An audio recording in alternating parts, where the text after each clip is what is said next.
T.I. wants to. We're going to the fucking track, man. We're going to the track, man. We're all going to be And then, there. and then T.I.'s going out in the marina after. No, I'm not. I'm Yes, you are, absolute- T.I. Reese, shut the fuck up. You don't have any. You have no culture. Yeah, I'm not going to the fucking marina. Here we go. One Take Radio, June 5th. T.I., producer Reese in the house. Let's start off with the biggest story of the weekend, NBA Finals. Heat take game 2. I sneaky love the Heat. I was talking about it last night on Twitter, T.I.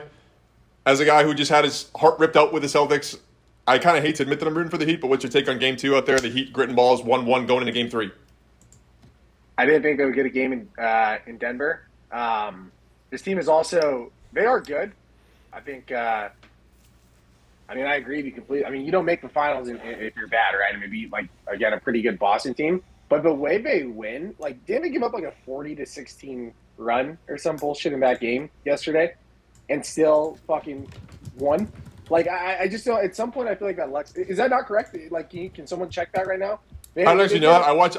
I just watched the second half of the game. I was at Tony's in North Beach. Shout out Tony's La Festa Coloniale Italiana. La Festa Italiana Coloniale. And I just watched the Heat, and they're everything I wish the Celtics were in a lot of ways when I watched them play.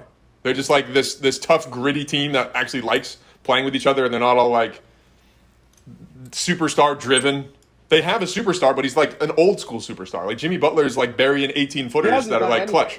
This final so far, he's played like arguably like not great. I think his dad's dying or something. So like, I mean, like I'm not hating on him, but like, I mean, he hasn't. He still hit some clutch. He still hit some clutch jumpers in the fourth quarter. Like, he's always there for the last 2 minutes, right? Like I agree with that for sure. But all I'm saying is, what's crazy is that he hasn't even really opened up yet, and we're tied 1-1, headed back, and now they have home court, right? I mean, that's the way it works in theory. That's what I'm saying. He's not like this crazy new age athlete superstar. He's not like a LeBron or even like a Tatum, who's just kind of like a freak of nature that can just stick it from 40 feet. But he's just that dude in the fourth quarter. Producer Reese. He's kind of like Producer Reese in the clutch. When things get down, it's like, who do you want to have the ball in your hands? If there's a tough shot when you're out there shooting at Palisades or at outside lands, it's like you want Producer Reese. Definitely he's going to come through in the clutch. Not Emilio. Definitely me. Dang. I've been called Mr. Clutch by many people. So Okay, so I was wrong over run thing, but they definitely. I feel like Denver. Well, what's his the main beach guy or York Beach, whatever the fuck. I know, yeah. Well, he scored 10 points right at the beginning of the fourth quarter. Yeah. He scored 10 straight points. Fucking Duncan Robinson. He's like, So my point it's basically like me playing in the NBA with Duncan Robinson. That's why I'm so jealous. I sneaky love him. Yeah, at what point does that stop? Are they going to run out of luck? I mean, they're not lucky, but they are good. But like they're getting every bounce right and every break. Like I don't know, man. I don't know what happens. The good news is, I don't know about you, but I thought after game 1 it wasn't going to be much of a series. So to at least get something like we got last night, who knows? And like Miami's kind of a weird. I feel like the games in Miami, they're frisky, man. They're frisky. Like it was a weird. They were like low scoring, like kind of ugly. Like it wasn't like a lights out like kind of game. And I feel like the way Denver's pretty balanced, right? If they're gonna play that zone and make Jokic just like if they're gonna let Jokic just score inside. Like, I don't think Denver's going to shoot that bad again. But, again, it could be, like, if it's ugly and slow, like, that favors the Heat, right? Because they're not going to play, like, super up-tempo or fast. Like, they're well-distributed. Butler doesn't need to score all the points. It bodes well for them. So I'm curious. I mean, I would like to think that Denver would make the adjustments to the zone because that seemed to, like, giving them some fits last night. But TBD, Mike Malone's really concerned about the Lakers still. So hopefully he at some point realizes that series out. I know. That dude has had, like, that grievance mindset through the whole playoffs. I don't trust the Nuggets at all. I don't trust T.I. We talked about it before. I'm a big program guy. I know that might set up. I'm a franchise guy. I believe in the franchises. Come playoff time, I believe in the program. It's semantics there, the difference between program and franchise, what have you. The way that we're using it there. And I don't believe in the Nuggets whatsoever. I don't really like Jokic. I haven't seen a lot of him. But he kind of seems to make a mockery of the game. I don't really like that. He kind of we should maybe. Let me finish. The way that he like.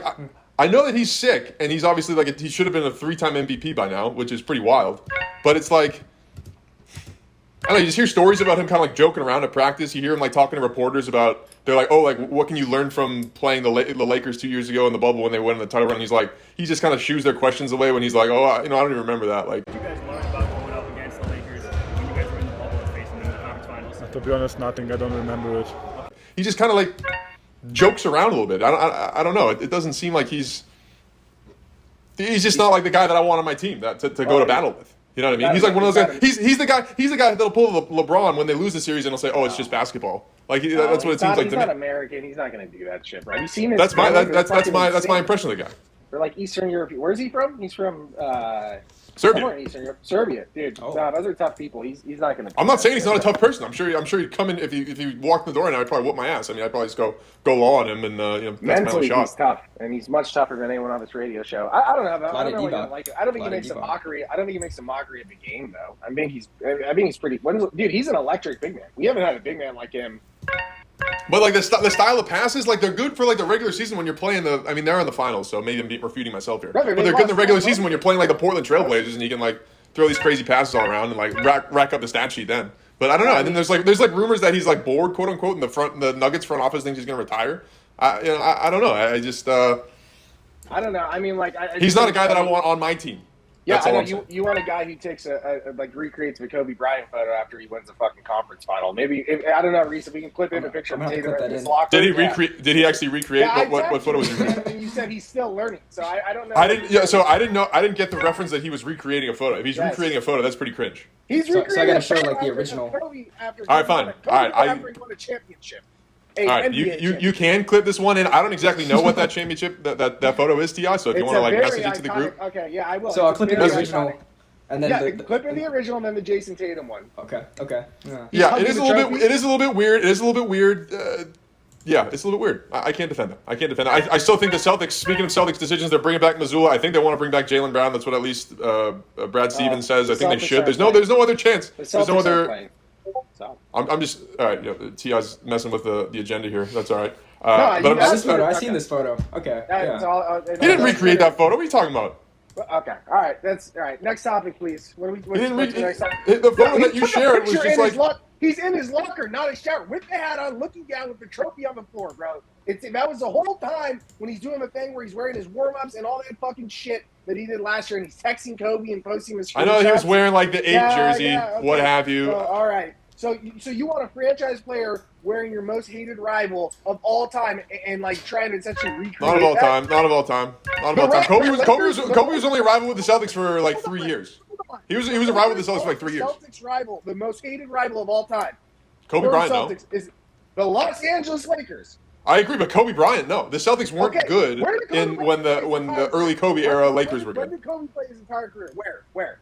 He played the Los Angeles Lakers. Where the Lakers? Okay, so next. But at that point, in a lot of Kobe's career, in a lot of Kobe's career, the Celtics were not a true threat to win an NBA title. Only towards the latter 60% from 2008 to 2011 or so. So it's okay. So you're okay with guys repping the Lakers? No, I don't. I'm not crazy about it, Ti. I'm not crazy about it. I think Kobe gets a little bit of a pass at this point because of the fact that he's no longer with us. R.I.P. to the legend. I think that he's kind of transcended basketball in a lot of ways. Okay. Next, he's not. We're the Celtics are done. So let's. We're talking. I was talking about the offseason moves. They're bringing back Jaylen Brown, and then we started talking about Jason Tatum. All right, we can move on from there. Talk about a franchise that's in trouble. Steve Kerr is taking shots at the young guys on Draymond Green's old podcast. I mean, this is like the most 2023 thing I've heard in my entire life. Who cares? At least they address issues in the locker room. Unlike your franchise, who fucking cans a guy for having fucking consensual sex. So what else is there to talk about? It's a good shot. Fatality. Like you know how we won titles, which you guys haven't done in over a decade. People accepting their roles, and if you're not going to do that, then it doesn't work. I have no problem with it. Moses Mooney, Jonathan Kuminga, I wish you the best of luck. Hopefully, maybe Detroit, they just hired the old Suns coach. Go play with James Wiseman. We'll take some draft picks. I don't know what else. How else are we in trouble there, Dan? I wasn't saying it necessarily a derogatory way. I admire the Warriors franchise. I think they have a great program over there in Mission Bay. That's awesome. Yeah. I think the fact that it is also the fact that it's funny the fact that Draymond thinks that the fact that he like if he didn't play basketball he could be like a media mogul / like radio talking head as well. I think that's pretty funny. That's pretty electric. But that's a topic for a different day. Yeah, it's tough to be in the media mogul game. So you don't think he would be good on like TNT pregame? He would be, but just because it's pretty much just because he's a basketball player. Like that is quite literally what that show is. All those dudes except one guy play basketball. Right. But no, Draymond has said in the past that he thinks that even if he like had no connection to basketball, he'd still be like in that like level of that upper echelon of media, if you will. So I mean, it's a huge step forward. I mean, if I had a 10-year NBA career and I started OneTakeMedia.com after that, then that would have probably helped, and producer Reese wouldn't have to live in the Central Valley. He could be living in San Francisco, man. Doing more. He could be living in Pack Heights. You know? Maybe we could have got the blog up in time for the busiest sports time of the year, and not in fucking baseball season. I mean, even your only guy who writes about baseball can't even make his obligations. Yeah. Speaking of baseball, Red Sox had one of the worst blunders. I mean, they looked like they were playing Dedham, Babe Ruth, Cubs versus Giants 2007 baseball out there, throwing the baseball all around. Also, the umps got hit in the face twice last night, Ti. As a guy who doesn't watch a ton of regular season baseball, that was 2 electric moments at least. At least I love it. The MLB is letting clips get on Twitter and social media these days. Credit to not Bud Selig, who's the commissioner now? Manfred. Credit to him. Does anyone know if the umpire's okay? That second one, I mean, the White Sox definitely both down, concussions. Dude. That was concussion city. Down. It was weird that because the catcher didn't react at all. That was the issue. Because like normally if you're here and like you'd go up to catch that ball, but he didn't react at all. Just got smoked in the face, and then it's walk off stolen base essentially, or walk off pass ball. I'm watching the White Sox one right now, dude. It wasn't even. First of all, it was like square in the spot. I know. I'd never seen him hit that square. That was brutal, man. And the way it bounced, it literally just bounced like not straight down, which you would think, right? It literally like hit off his. No, the ball's going that fast. It was like a tailing fastball too. I think it really bounced like to his left. I'm watching the whole video, like them helping him off the field. This guy is fucking rocked. Oh, he's rocked. He doesn't know where the fuck he is. And the game is over too. That's what makes it kind of worse. It's like the team is like trying to celebrate. Damn. The team's trying to celebrate down there, and it's like I'm watching it now, boys. Yeah, that's nasty. Oh my god! Way to add some to the program producers. Way to go, that's electric. Yeah. Give yourself a couple points. Give yourself a couple points, producers. That's outstanding. 10 points. Give yourself some fucking points. Yeah. I That's will say outstanding. this: the Giants haven't had much to celebrate in the regular season or the off season, and really the postseason, because that year we won like 106 games or whatever. We got fucking bounced in the first round. This hands down, I think, is my favorite regular baseball season moment in the last probably decade. Maybe even like Matt Cain, his fucking perfect game and like all Limbs comes no hitters. This was electric. He fucking the fact that this ended the game as well is awesome. You gotta feel bad for them. But did you see the one? I think it was the Astros. The guy, the shortstop was. Let me see. Yeah, there's another one. Yeah, look at the Astros guy. The first base. That one looked worse. So. Oh, because you don't have a mask on. A guy going up on the middle, like ground ball up the middle. Guy does a spin this way, going towards first. Look at this ballet moves, producers. Throws it completely errant and hits the first base ump like square in the side of the face, like that. Yeah. I can't find that one, unfortunately. I think it was Astros. Was it the Astros? Yeah. I'm just gonna search umpire injuries. There's a compilation. Yeah, it was a bit. It was just crazy to have all those 3 plays on like one Sunday in Major League Baseball. I don't know. Maybe for player and official safety, maybe we need to look at that. They should be reading the football helmets. Maybe we should read you the fucking the equipment. Yeah, for umpire. baseball. We should be OneTakeMedia.com should become umpire advocate safety guys. Can you see him? What do you think, that guy, dude. Okay, so quick question, and then we can move on. I don't want to spend too much time here. Umpires can't be like that hot commodities. Is there any opportunity? And I'm happy to email him if we can find his name. Could we get him on here for like a featured interview? Like, hey man, I got 3 questions. 1, how bad did that fucking hurt? 2, did you see the ball? And 3, what's going through your mind in that moment? And then as you rewatch that, how does it feel to single-handedly? Like you won the White Sox a game, so in theory, that they should attribute that win to you in your fucking forehead. I think that would be electric. I think we got to get this guy on. Yeah, I don't know how you. What was the name of the umpire? Do you have his name? Yeah, you're probably. Let's use whatever money we have left, which I know isn't much, to see if we can get that guy on. Umpire face. We're doubling our money this weekend at the track. That's a fact. Okay, I mean, but we should be like FedEx, bet everything on him and try and get this guy on. Dude, I can pitch him. I mean, I don't see why not. I can get him on radio. That'd be outstanding. That'd be amazing. Yeah. That'd be amazing. Yeah, I'd like more. Producer Reese, get the fucking work, Producer Reese. Yeah, I'm working on getting our weekly guests on here first. Emilio. I would like to get some weekly guests on. Yeah, we need we could get Ezzy on here, Camo Kevin, Young Emilio. Yeah, that's what I wanted Quincy to be originally. Yeah, no, Quincy sneaky hates me now. So Quincy's a contributor when the whatchamacallits do well, the Panthers do well. All right, let's move on then. Ump faces. All right, the last thing I got on the agenda, Belmont Stakes coming up, one of the biggest horse racing weekends around. 3rd leg of the Triple Crown, Elmont, New York. Producer Reese, I don't know if you've ever been to Elmont, New York. It's an electric spot. I think it's in Elmont. It's the Belmont Stakes in Elmont, New York. It's kind of confusing. If I'm not mistaken, I could have just made that up. I'm pretty sure I'm onto something there. It's like on Long Island, maybe Queens, somewhere out there. I thought Belmont was an actual city. No, it is Elmont, New York. I honestly didn't know that. That's fucking wild. I have been to La Jolla, but I've never been to Elmont though. No. Producer Reese has been to La Jolla. You know who has not been to La Jolla, Producer Reese? Emilio. Young Emilio has not been to La Jolla. If you go down to La Jolla in San Diego, Emilio, I don't know if you've ever been down there, but when you're surfing at La Jolla, as a couple guys who are going to be at the track this weekend. Yes, big track guys. Producer Reese might be wearing a cowboy hat, might be making out with some marina bibs. These things could happen. Ti, anything on the as far as preview is concerned? Hopefully it's more than a 7-horse race. That was a little bit of a shameful showing for the Preakness here. Is that short or like what's wrong with that? 7 horses is just a tiny field. I mean, you typically want 9 for the Belmont. I mean, it usually 9 small too. I mean, anything less than 12 is pretty small. For the Belmont recently, I mean, 9's like pretty healthy. Okay. It's not great, but it's more than the Preakness. It's not great, but yeah, I think larger. Oh, The Preakness it should be like 18 to to 20 for the Kentucky, and then maybe whittle down a little bit, but it shouldn't be single no digits. No one's gonna run back. I mean, like ideally, you get like 12 would be healthy for the Preakness, and then if you're at like 9 to 10 for the Belmont, that's not a big deal. So I think the biggest story.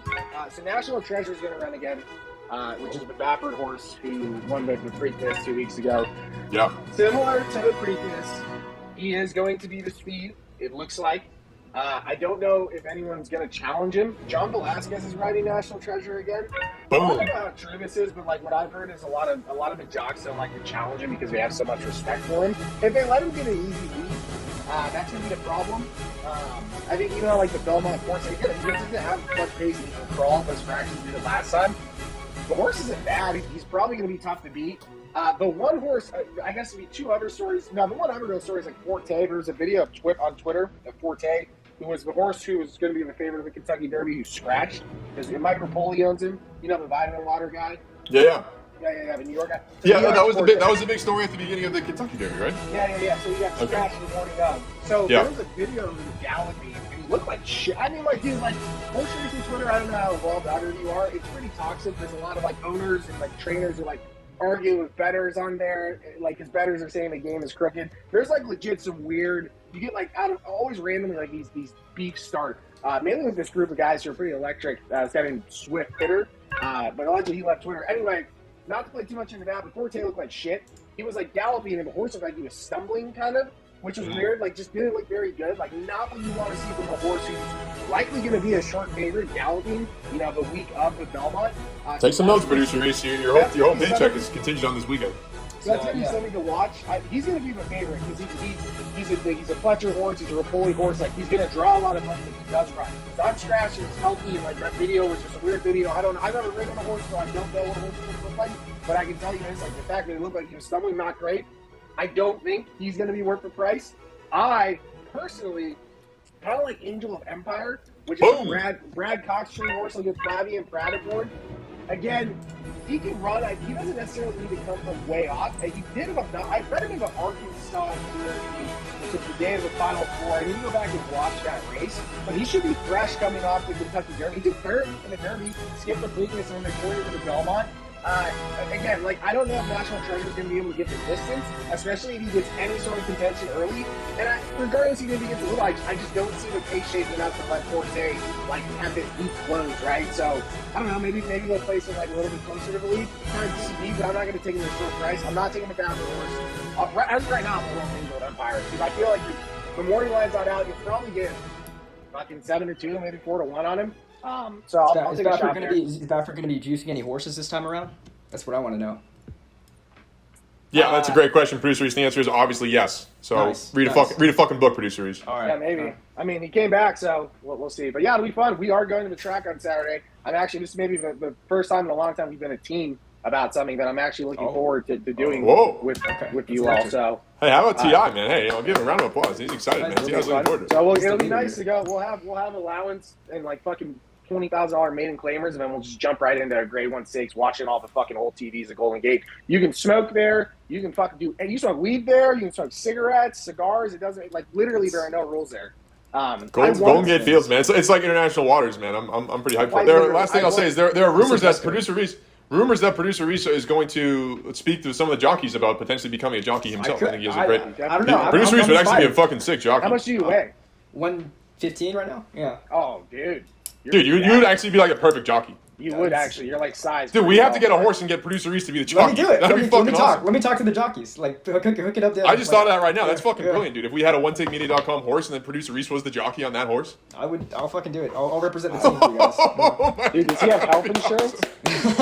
Yeah, I'd have to get you some pretty mean health insurance, dude. You would be so rocked. I mean, dude, that's an absolute thrill when you're going like 35 to 40 miles an hour on a horse. Extremely dangerous. Dude, it's extremely dangerous. You can get flung off. You can fucking break your neck, dude. You can die.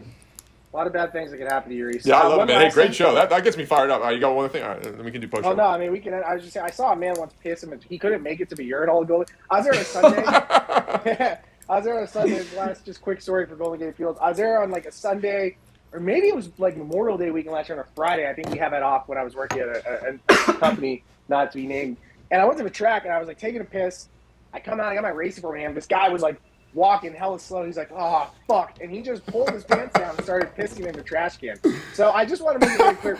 We don't wear a suit. This is not a suit. I'm not taking No, we are wearing suits. We are wearing fucking suits, bro. I'm wearing a t-shirt. So I wish you guys we are wearing suits. I'll try and put a blog. I'm not going to handicap the whole card and blog about it, but I promise you guys, put out a race of the day.